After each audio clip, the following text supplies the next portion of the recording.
it's David Ducker coming back at you, and today we're going to be talking about proactive PCs, highly motivated characters. We just started our new To Another Shore campaign. That's Blue Planet, powered by GURPS, third edition, and we've got 3 new players coming into that campaign.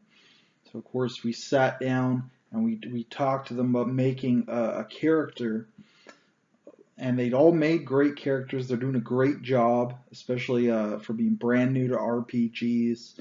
But one thing that they're lacking, perhaps, is being highly motivated, is being someone who knows what they want and going to get it and pushing the pace of the game and the campaign.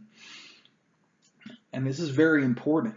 It's important, first of all, for you to entertain yourself. So you don't need to rely on the GM, rely on the other players, that you can say, you know, I have control of my character, of my destiny, of my storylines, of my excitement, and be proactive that way, take on that leadership role, and hopefully, you know, pull others along to have fun with you.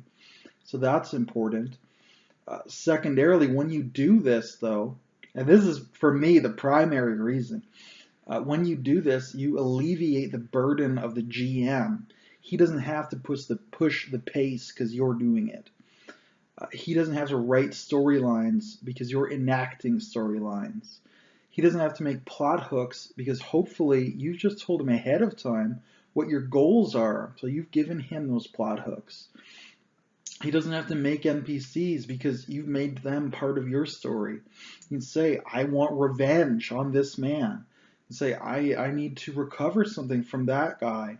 I need to woo the fair maiden. You know, I need to seek out the learned sage. And, who's that learned sage? Here you go. And you give him the character. You know, you don't have to just make your character. You can make other characters in the world, non-player characters, your supporting cast, your villains, your allies, your love interests, your comic relief. And this takes the stress off of your GM. If the GM's not stressed, he's relaxed. When he's relaxed, his material is better, and he writes more of it. And when there's 2 people writing, you usually get about twice the content provided. The world's twice as large as it was. And when you've got 7 people writing instead of 1, like, that could be a really big world, a really detailed story, a really rich setting. But that's all, you know, a lot of that's just backstory.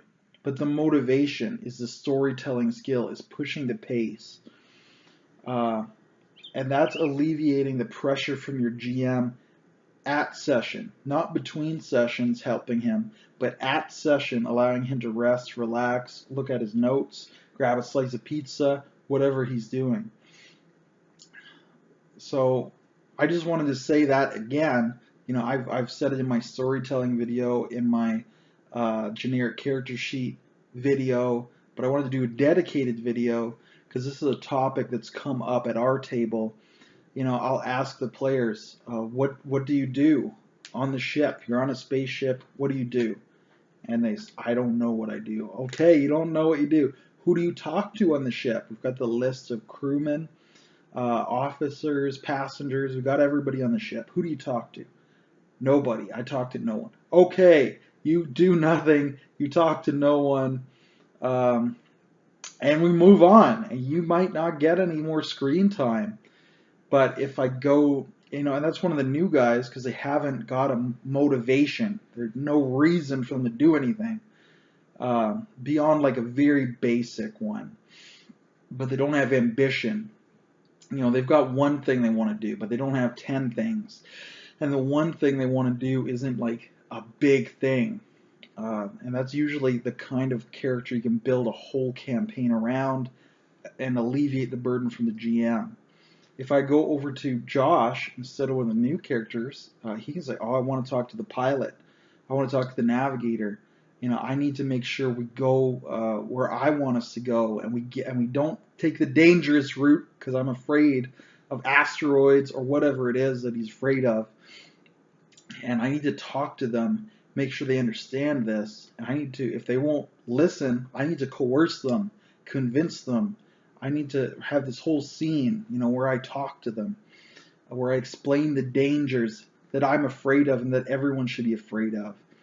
Or, I go see the chief engineer and I talk about this side project I want him working on. Get my robot arm with the power of steel underneath my skin, or whatever it is. And the GM can just sit back and switch from being a writer and a storyteller to being a referee, which for me is a preferred job. Like, refereeing is where I want to be. I don't really want to be storytelling at the table, because I don't want to steal your spotlight as a player. And I don't want to be writing at the table, improving, because there's no guarantee an improv piece of writing will be a good piece of writing. If I can write away from the table, that's okay. I can edit it, I can review it, I can run it by other people in the OSG, in the W3 group. Somebody can check that out for me and make sure I haven't made a fool of myself in my game and missed a plot hole. But if you're a player, you can come in, drive the pace, push the action, talk to the NPCs, investigate the world, change the world. Have your own machinations, that you want to make alliances, that you want to make enemies. You see that man and you want him to be your enemy. You want him to know that you're coming for him. You want him to be afraid in his bed at night, and you got to go talk trash to him immediately. Whatever it is that you want to do, and your motivation, why are you doing that, might be mysterious at first. Maybe it's a red herring. Maybe you really do hate him. Maybe you don't even want to talk about why you hate him, but when it's revealed, everyone will get on your side finally.